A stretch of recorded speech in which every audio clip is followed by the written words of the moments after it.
Caríssima família São Benedito, caríssimos devotos de Santo Antônio de Pádua, estamos vivendo hoje o 11º dia de nossa trezena e com grande alegria estamos também vivendo o ano vocacional da Igreja no Brasil. Corações ardentes, pés a caminho. Rezemos pelos nossos jovens, para que possam descobrir também na entrega, no oferecimento a Cristo, um caminho de alegria, um caminho de santidade e de serviço ao próximo. Em nome do Pai, e do Filho, e do Espírito Santo. Amém. Rezemos juntos a Virgem Maria, Mãe das Vocações, para que ela nos ajude em nossas grandes cidades, em nossas pequenas também, a que tenhamos mais operários para a messe. Ave Maria, cheia de graça, o Senhor é convosco. Bendita sois vós entre as mulheres, e bendito é o fruto do vosso ventre, Jesus. Santa Maria, Mãe de Deus, rogai por nós, pecadores, agora e na hora de nossa morte. Amém. Hoje meditamos como que Antônio, ele teve também na sua vida a vivência da virgindade, e ela está presente em sua vida desde a infância. O Senhor lhe deu a graça de que também naquelas mudanças da infância para a adolescência, início da sua juventude, os meios para conservar a sua castidade fossem todos eles perseverados em sua vida. É claro que Antônio também procurou todos os meios para conservar aquela pureza e aquela castidade que lhe era tão querida desde os mais primeiros tenros anos da sua vida. Fazia o sinal da cruz diante de qualquer situação que lhe apresentasse o demônio, e apenas com o sinal da cruz repelia imediatamente os primeiros raios de alguma tentação contra a sua castidade.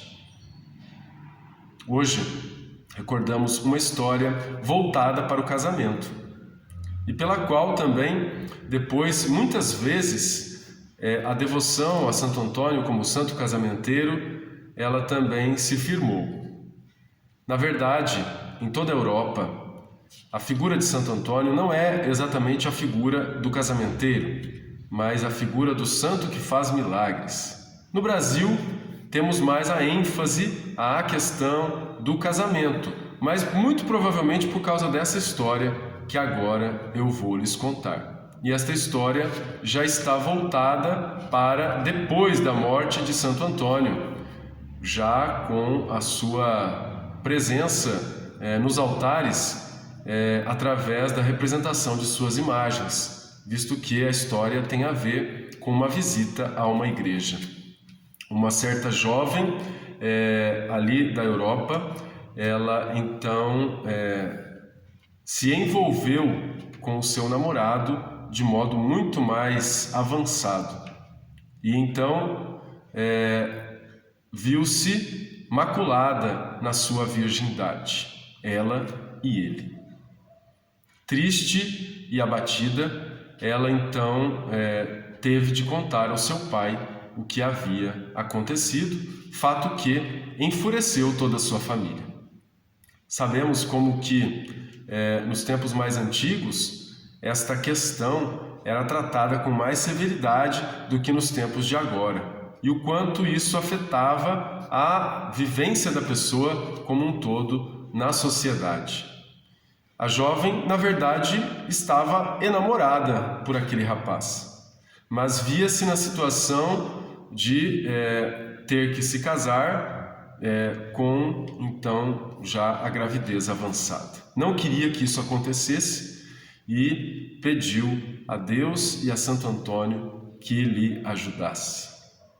Assim, então, foram passando os tempos, e o pai procurou o rapaz que havia se enamorado de sua filha, assim prometendo para aquela família que iria se casar com a jovem moça, mas que a família então desse-lhe um prazo para preparar o casamento.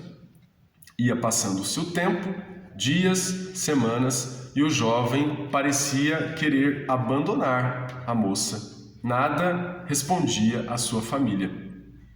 Então, eles recorrem a Santo Antônio mais uma vez para que possa resolver esta situação.